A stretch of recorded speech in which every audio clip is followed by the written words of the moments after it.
Primeiramente, Kenny, explica o que é cultura organizacional. Eu acho que o nome já diz tudo, mas explica o melhor você. Legal, muito bom.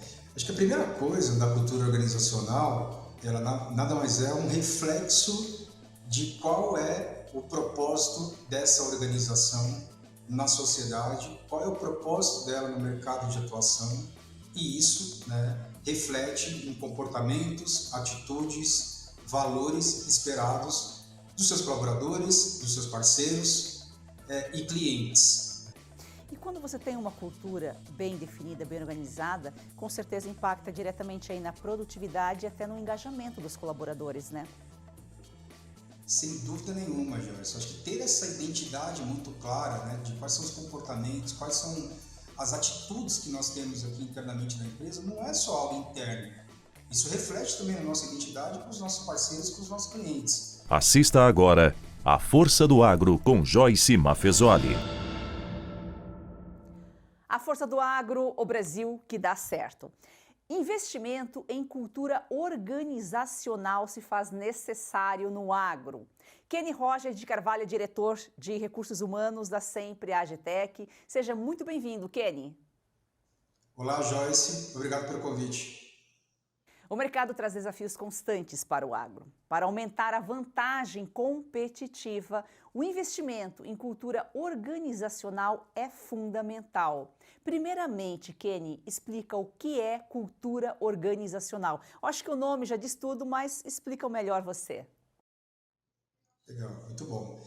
Acho que a primeira coisa da cultura organizacional, ela nada mais é um reflexo de qual é o propósito dessa organização na sociedade, qual é o propósito dela no mercado de atuação, e isso, né, reflete em comportamentos, atitudes, valores esperados dos seus colaboradores, dos seus parceiros e clientes. Mas o principal ponto que a empresa precisa ter é qual é a sua identidade. Então, resumindo a sua pergunta de uma forma objetiva, a cultura organizacional nada mais é qual é a identidade dessa organização. Ou seja, eu acho que é por isso então que é tão essencial para as empresas, né? E inclusive no agro. Sem dúvida nenhuma. E Joyce, tem uma particularidade que no agro normalmente demora um pouco mais para chegarem as novas tendências, tecnologias, as inovações no agro elas demoram um pouquinho mais para acontecer. Coisas, por exemplo, que no segmento de tecnologia, de varejo, é algo mais dinâmico. Mas o agro ele vem se renovando, ele vem mudando um pouco a atuação ao longo do tempo, porque a proposta de valor que tinha 20, 30 anos atrás, somente no preço, hoje não. Hoje ela é qual é a inovação, qual que é a pesquisa, qual que é a inovação agregada nessa commodity. Seja soja, seja uma semente de milho, seja um algodão. Então as empresas elas estão sendo obrigadas a acompanhar essas tendências e isso com certeza reflete também na sua cultura.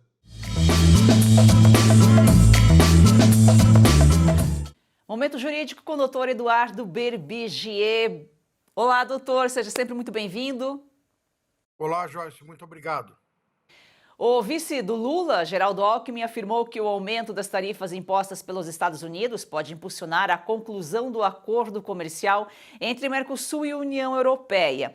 O senhor esteve na Europa recentemente, né, doutor? O que pode dizer sobre isso? Será que vai facilitar mesmo? Vamos lá. Joyce, a União Europeia, nós demos apenas o primeiro passo, né, que foi a intenção de firmar um acordo. A União Europeia precisa referendar, precisa confirmar esse acordo no Parlamento Europeu. São 26 países e precisa ter 55% da população e 65% do PIB da União Europeia com votos favoráveis para a conclusão de um acordo. Eu não tenho o mesmo otimismo do vice-presidente, porque o acordo é difícil para os produtores da União Europeia. O Brasil, como nós já dissemos aqui, tem um clima excelente, 3 safras por ano em algumas regiões, algumas 2, tem milhões de hectares agricultáveis, e a União Europeia não tem como competir com isso. São países pequenos, com territórios minúsculos e ainda assim com relevos muito montanhosos. Tem invernos rigorosíssimos, alguns com 6 meses de de frio intenso, outros até com mais. Então, os produtores não conseguem competir com o nosso agro. Eu acho que isso não influencia no acordo União Europeia-Mercosul. Até porque nós temos grandes players contra. Nós temos a Alemanha, que é o maior PIB da União Europeia, favorável, porque quer vender máquinas para o Brasil. E depois nós temos vários países contra. A França, que é o segundo maior PIB da União Europeia, absolutamente contrária, inclusive liderando esse movimento. Temos Holanda, Áustria, Irlanda, vários países contra. Como tu disseste muito bem, estive na Europa, estive em 13 países, não conversei com autoridades, com produtores, não vi ninguém favorável ao acordo por parte da Europa. Inclusive, quando estive em Viena, presenciei ao vivo, estava chegando no parlamento, um protesto dos agricultores contra o acordo União Europeia-Mercosul. Vários tratores com cartaz, inclusive conversei com os líderes, eles usam a desculpa das questões ambientais. Isso é uma balela. Na verdade, o Brasil tem um código florestal mais rígido que os europeus. O Brasil exige de 20% a 80% de reserva de mata nas propriedades. A Europa, 4%, na maioria dos casos, né? A França, por exemplo, 4%. Temos legislação aqui para proteger matas ciliares e os rios, né? A Europa não tem isso, a maioria dos países. Então, quer dizer, eles usam a questão ambiental para esconder a falta de competitividade. E eu não acredito que isso vá acelerar, porque eles já estão enfrentando problema com os Estados Unidos. Aí vão fechar esse acordo da Europeia e Mercosul, é mais um problema para os produtores locais europeus. Justamente, né? Os governos europeus estão aí protegendo os produtores europeus. O Trump determinou uma tarifa de 10% para os produtos brasileiros, um índice até menor do que os aplicados a produtos da China e países da União Europeia. Qual que é o impacto aí para o agro brasileiro, doutor? Olha, nós temos que entender algumas razões, né? Eu vi grande parte da esquerda comemorando, dizendo que o relacionamento do Brasil não é tão ruim com os Estados Unidos, como dizem, por isso as tarifas iguais às da Argentina. Não é isso, é que o Mercosul é insignificante para o Trump. Então ele deu uma alíquota parelha ali de 10%. Nós não temos, o nosso comércio dos Estados Unidos é o segundo maior parceiro do Brasil, mas, por exemplo, compra 7,4% mais ou menos da nossa produção do agronegócio. A China compra 35%. Soja, a China compra 50%. Então, quer dizer, não tem comparação. Por que os Estados Unidos está retalhando mais a China? Porque, obviamente, a China hoje é uma pedra no sapato dos Estados Unidos. É o segundo maior PIB, crescendo numa velocidade altíssima, crescendo muito mais do que os Estados Unidos, e acaba sendo o grande player do comércio mundial. Produtos baratos, e isso atrapalha os Estados Unidos. Então, os Estados Unidos retalha com mais força contra a China, porque é o seu alvo, digamos assim. O que pode atrapalhar o Brasil? Nós já falamos aqui a taxação de 25% aço e alumínio. Isso atrapalha. O Brasil vende 48% do aço que o Brasil exporta para os Estados Unidos, dá em torno de 3,2 bilhões de dólares. Um produto do agro que o Brasil exporta muito para os Estados Unidos é suco de laranja. E isso sim pode ser afetado com esses 10%, dá em torno aí de 100 milhões de dólares, talvez um pouco mais. Não são números tão altos, mas é um produto do agro que pode ser prejudicado. E lembrando que os Estados Unidos é um grande produtor de laranja, né? Principalmente a Flórida. Nós já vivemos aqui, muitas vezes, de olho na safra americana. Quando ocorrem tempestades e clima ruim, o Brasil acaba vendendo mais para os Estados Unidos. Quando os Estados Unidos colhem normalmente, o Brasil vende menos. Mas e com essas tarifas, obviamente vai atrapalhar, a não ser quando os Estados Unidos estejam com muita dificuldade de produção. Aí sim, pode ser que isso não faça diferença para os produtos brasileiros. Mas normalmente o suco de laranja provavelmente vai ser prejudicado. E de resto, tem poucos produtos que os Estados Unidos têm um peso muito grande nas exportações. E isso os Estados Unidos está impondo para o mundo inteiro. Então, basicamente, o Brasil vai ter que se adequar aos preços.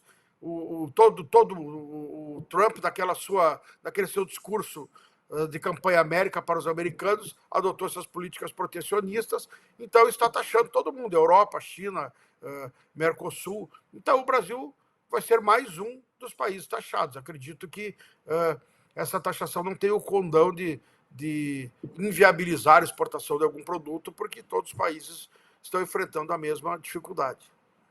Doutor, como dissemos, os produtores europeus não têm condições de competir, né, com os produtores brasileiros.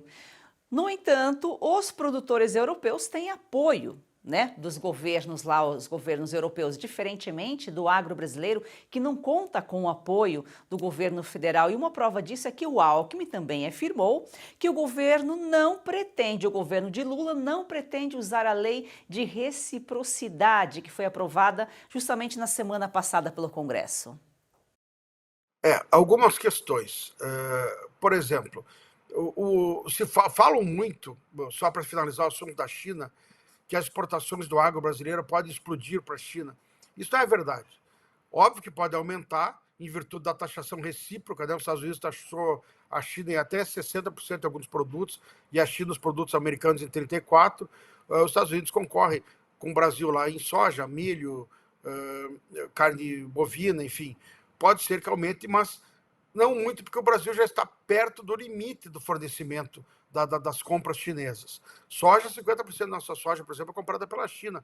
Então, não acredito num aumento exponencial das exportações. Pode aumentar, claro, em virtude dessas taxações.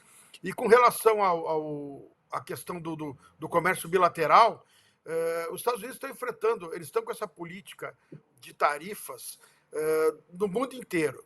Isso, eu acredito que vai ser uma espécie de blefe do Trump. Estão falando em aumento de inflação dentro dos Estados Unidos. Eu não acredito que essa política se sustente muito tempo. Eu acredito que, em mais algum tempo, os Estados Unidos vai acabar negociando com os países, vai manter algumas taxações, mas vai reduzir, né? Os Estados Unidos não podem fechar as portas do comércio com o mundo inteiro, né? Então, eu acho complexa essa iniciativa. Bom, o Alckmin defende diálogo com as autoridades americanas para tentar reverter a medida. Se o governo brasileiro está em condições de negociar com os Estados Unidos ou não, sabe-se lá, né, doutor? Você falou no bloco, na pergunta anterior, da lei da reciprocidade. Desculpe. A lei da reciprocidade, o Brasil não vai usar, até porque é uma lei genérica. A lei fala que a Câmara de Exportação pode usar medidas administrativas, desde que discutidas e aprovadas, para retalhar países que, digamos assim, impuserem sanções ao Brasil. Isso já é óbvio no comércio bilateral. Não é uma lei que inova alguma coisa. É mais uma resposta escrita, digamos assim, do Brasil a essas dificuldades com os Estados Unidos, principalmente, e também com a União Europeia. Mas o Brasil colocou no papel de forma genérica o que já existe nos acordos bilaterais. É óbvio que quando um país se sente atingido por uma política econômica de outro, ele pode adotar medidas retaliatórias. Então, a lei de reciprocidade nada mais é do que colocar no papel o óbvio. E claro que o Brasil, num primeiro momento, não vai usar contra os Estados Unidos, porque quem tem mais a perder é o Brasil. Nós somos um país minúsculo, comercialmente falando, com exceção do agro, em comparação aos Estados Unidos. Então, realmente a política é essa, é esperar, ver os desdobramentos e negociar os acordos entre Brasil e Estados Unidos. Vamos lembrar que os Estados Unidos quer reduzir a taxação de etanol de milho aqui para vender para o Brasil. Isso é uma carta na manga. Então, o Brasil tem que realmente negociar. Não adianta ir para uma postura de enfrentamento, porque já deu para ver que o presidente Donald Trump é um presidente belicoso, é um presidente que gosta do confronto. Então, o Brasil tem que deixar passar um pouco. Eu acredito que, como eu disse antes, essas políticas não vão se sustentar. Alguns produtos americanos vão encarecer, isso vai acabar gerando inflação, e a política dos Estados Unidos a economia dos Estados Unidos se baseia na grande produção industrial e também no consumo das famílias, né? Que é o que eles sempre dizem. Então, no momento que gera inflação, prejudica o consumo das famílias, que é um dos pilares da economia americana. Então, eu acho que isso vai se ajustar automaticamente. Então, o Brasil também não tem que adotar uma política de briga e, na minha opinião, aguardar os próximos desdobramentos, porque isso está afetando o mundo inteiro. Esse é o Momento Jurídico com o doutor Eduardo Berbigier. Doutor, muito obrigado pelas informações. Uma boa semana. Obrigado, Joyce, igualmente.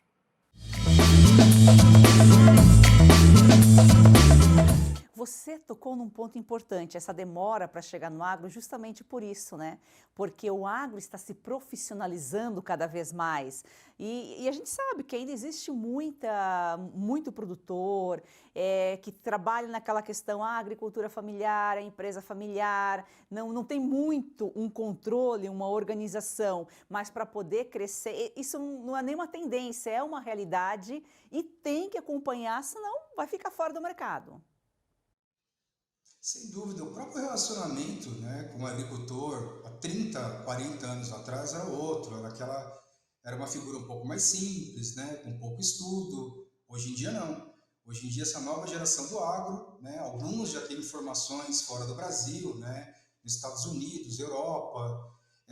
Então o que eles estão procurando no final do dia, né, de empresas como a Sempre e dos nossos concorrentes também, não é mais uma guerra de preço somente, né?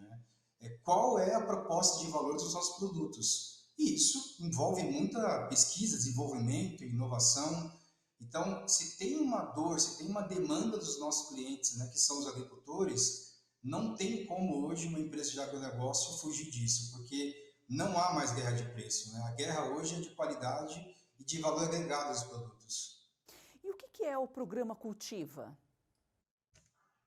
O programa Cultiva, né, como eu mencionei, ele embarca desde o propósito da companhia.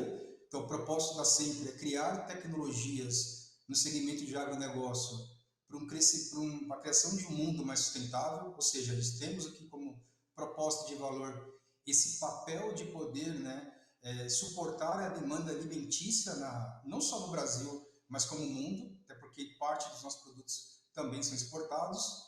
Uma segunda vertente dentro desse guarda-chuva Cultiva, que nós chamamos de alavancas de gestão. Então, nosso foco é sempre produtos com mais qualidade, performance, um foco, né, interno de gerar receita no curto, médio e longo prazo e sempre também olhando ali para a otimização de despesas e custos, né? E uma terceira e última vertente, né, que é assim, isso se embarca principalmente os nossos princípios culturais, aqui que nós chamamos, ele está embarcado e refletindo dentro de uma fórmula, uma molécula orgânica, né? Está aqui atrás de mim, está essa fórmula, e basicamente ela se traduz em três partes. Dois As, que é autonomia e agilidade, três Cs, que é compromisso, cuidado e foco no cliente, e o I, que é de inovação, né? Então, inovação é o que embarca aqui toda a nossa empresa para essa sustentabilidade de futuro, né? Então, nosso foco total aqui é pesquisar novas tendências, novas inovações, principalmente por hora em solo brasileiro, porque hoje a gente concorre com grandes players multinacionais, né? Então, essas empresas estão fazendo investimento em pesquisas em modo global. E o nosso foco por hora aqui é investir em território brasileiro, entender quais são as pragas, quais são as doenças, né? De que forma que a gente pode inovar aqui em solo brasileiro, que é essa forma hoje que uma empresa 100% brasileira consegue encontrar seu espaço nesse mercado. E quando você tem uma cultura bem definida, bem organizada, com certeza impacta diretamente aí na produtividade e até no engajamento dos colaboradores, né? Sem dúvida nenhuma, Joyce. Acho que ter essa identidade muito clara, né, de quais são os comportamentos, quais são as atitudes que nós temos aqui internamente na empresa, não é só algo interno. Isso reflete também a nossa identidade com os nossos parceiros, com os nossos clientes. Com isso, tem uma maior garantia de assertividade na hora que a gente vai contratar talentos no mercado, tem uma maior garantia de a gente conseguir reter esses talentos também, porque a gente consegue ter essa conexão entre a identidade da empresa, os valores da empresa, com os valores dos seus parceiros e colaboradores. Isso com certeza reflete em maior retenção, que por si só já é algo, né, de um controle de custo e principalmente no aumento de produtividade, porque você aumenta o engajamento com isso. E agora, como construir uma cultura forte para poder enfrentar aí os desafios constantes do setor? Perfeito. É muito interessante essa pergunta, porque a cultura ela só vai ser internalizada com os comportamentos e atitudes no dia a dia. Existe um termo em inglês chamado walk the talk, que nada mais é que o que você fala é o que você prega, né? É o que você faz no dia a dia, né? Então não adianta a gente ter uma comunicação aqui vinda, né, do conselho, da presidência da empresa, da diretoria, se isso no dia a dia não reflete em comportamentos e atitudes. Então, a forma que tem de garantir que essa cultura, né, seja viva, primeiro é ter uma comunicação constante sobre o que é esperado, em termos de valores, né, atitudes e os nossos princípios no dia a dia. A gente brinca que cultura é algo que você toma café da manhã, você almoça e você janta. Né? Então, precisa estar todo momento ali sendo acompanhada, precisa fazer parte, né, de reconhecimentos dos nossos colaboradores, precisa fazer parte também de situações o qual a gente fala muito do que a gente espera, né? Mas também precisa deixar muito claro o que é inegociável para a gente como companhia. Né? Existem muitos comportamentos aqui que a empresa precisa deixar claro que ela não tolera. E o que vai fazer isso virar cultura no dia a dia, Joyce, é principalmente o comportamento e atitudes das lideranças. Tá? Desde a alta liderança, da média de liderança, é isso que vai ser efetivo aqui para tornar uma comunicação, né, bonita, bem elaborada, em algo efetivo como cultura. O líder tem um papel fundamental. Um bom líder, ele faz bons liderados. Por que muitas empresas ainda não investem em cultura organizacional? Acho que existe muito um pensamento curto-prazista ainda de resultados, né? Acho que algumas empresas não conseguem associar a cultura, ter essa identidade muito clara a um aumento de receita, por exemplo, né? Que eu acho um grande erro. Que quando a gente para entender os grandes cases do sucesso, seja no Brasil, seja no mundo, né? Essas empresas têm uma identidade muito clara, têm uma cultura organizacional muito clara. O agro é uma indústria a céu aberto. Passamos há 50 anos de importador a exportador, e o agro, graças aí à ajuda da pesquisa, da tecnologia, e o agro precisa se profissionalizar cada vez mais para acompanhar essas tendências globais. Vamos a um rápido intervalo e já voltamos. Agora vamos mostrar o novo vídeo da nossa campanha, mas olha só, já vou avisando, é um vídeo forte e impactante, que escancara uma realidade que poucos têm coragem de enfrentar. Veja o vídeo e entenda por que é tão importante assinar a Oeste, para que possamos continuar esse trabalho. 8 de janeiro de 2023. Clérisson da Cunha, conhecido como Clezão, foi preso durante atos de protesto em Brasília, promovidos por brasileiros inconformados com o desfecho da eleição presidencial. Durante meses, laudos médicos enviados ao STF pelo advogado de Clezão alertaram o ministro Alexandre de Moraes para os graves problemas de saúde do prisioneiro. O magistrado nem sequer apreciou o parecer da Procuradoria-Geral da República, que pediu a liberdade condicional do enfermo para permitir-lhe que recebesse em casa tratamento médico adequado.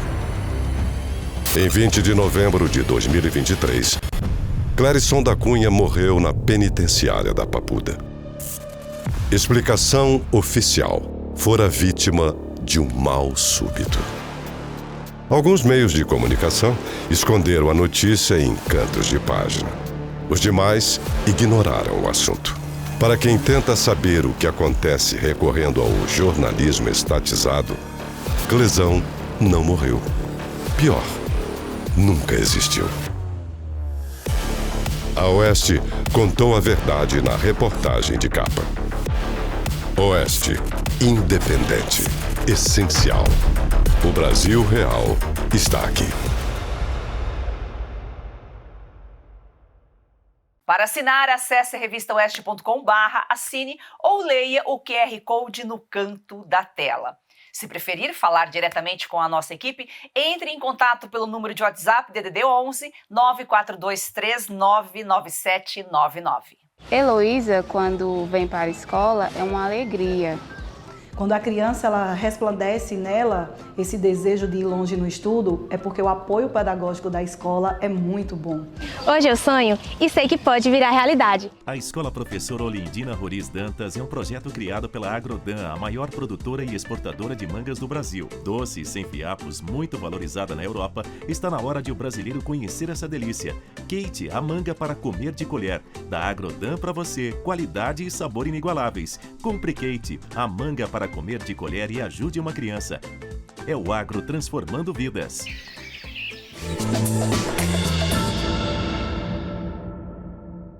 O Kenny, a Sempre é uma empresa catarinense. Vocês atuam em outros setores ou vocês têm o foco mesmo no agro? Nosso foco é puramente no agro. A Sempre, inclusive, nasceu como uma empresa de sementes de milho somente. E ao longo do tempo a gente migrou para uma empresa de biotecnologia. Então hoje é Sempre Agtech. Então nosso foco, mais do que ter commodities, né, como a semente de milho, é focar em pesquisa, desenvolvimento e inovação para agregar valor aos nossos produtos commodity. Hoje, além da semente de milho, a gente também trabalha com produtos de biológicos, né, que basicamente são produtos, né, para nutrir soja, milho, né, e outras tipos de sementes e safras, e a tendência é que ao longo do tempo a gente parta para outros tipos também de sementes no agro, tá? Como soja, como feijão, mas por hora são biológicos e sementes de milho. Nós vamos a um rápido intervalo, sua audiência é importante, fique com a gente.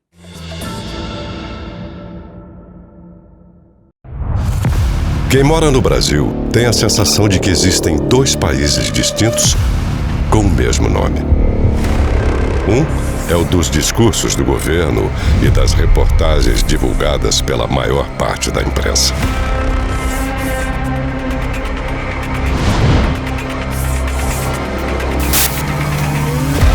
O outro é o Brasil real. Como as notícias chegariam até você se a Oeste não existisse? Oeste, independente, essencial. O Brasil real está aqui. Atenção, você que está cansado de tomar vários comprimidos por dia, como magnésio, cúrcuma, creatina, colágeno e outros. Você que sente dores nas articulações, tem artrite, artrose, reumatismo, fibromialgia, dores nas pernas, na coluna, esse recado é pra você. É isso aí, Caut. Isso mesmo. A Vitae Gold inovou mais uma vez e trouxe o Vitais 7.1, desenvolvido especialmente para você que tem mais de 50 anos, que é uma forma revolucionária que une os 7 produtos com estudos científicos e que são os mais receitados atualmente. Então isso daqui, ó, você não precisa mais, tá bom? Uma única cápsula trazendo o conforto, praticidade e o efeito que você quer sentir para viver livre das dores. É isso aí, vejam só, com o Vitas 7.1 você tem magnésio para a estrutura óssea, cúrcuma para aliviar as dores, creatina para fortalecer os músculos, colágeno tipo 2 para as cartilagens, MSM para reduzir os inchaços, clorela para o fígado e vitamina C para a imunidade. Todos esses ativos já possuem estudos científicos que comprovam a sua eficácia no auxílio a diversas doenças e no auxílio das dores e inflamação em geral. Então ligue 0800 291 2200 e peça o seu Vitas 7.1 e você pode e deve usar junto com Ora Pronobis, que você já está acostumado. E atenção, as primeiras 100 pessoas que ligarem agora ganham 70% de desconto, vão ganhar o Ora Pronobis solúvel de brinde para experimentar e ainda vão levar esse umidificador de ar de brinde. Não fique de fora dessa. Chega de tomar 20 comprimidos por dia. Com apenas 2 cápsulas do Vitas 7.1, você tem tudo isso de forma 100% natural. Ligue 0800 291 2200 e mude a sua vida hoje. Vitas 7.1 e pronto, Cauti. E quando a gente fala em cultura organizacional, vocês trabalham diretamente com o produtor, vocês trabalham com consultoria também, treinamento? Trabalhamos diretamente com os produtores, né? Então nosso negócio ele é pautado quase que puramente no B2B, com alguns revendedores também, mas o nosso foco é no agricultor final, tá? Seja atuando diretamente com esses agricultores ou através de revendedores. Quanto tempo tem a empresa? Um pouco mais de 16 anos. Ok, é uma empresa brasileira com foco no agro brasileiro. E está certíssima, né? Porque o agro é aqui, está todo mundo de olho no Brasil, por que focar lá fora, né? Quem sabe mais tarde, mas para levar o exemplo bem sucedido daqui. Kenny, muito obrigada pela sua participação aqui em A Força do Agro. Um grande abraço, muito obrigado, Joyce. Gratidão a você que nos acompanha, siga o nosso perfil no Instagram e vamos fazer do agro, ser campeão brasileiro, uma paixão nacional.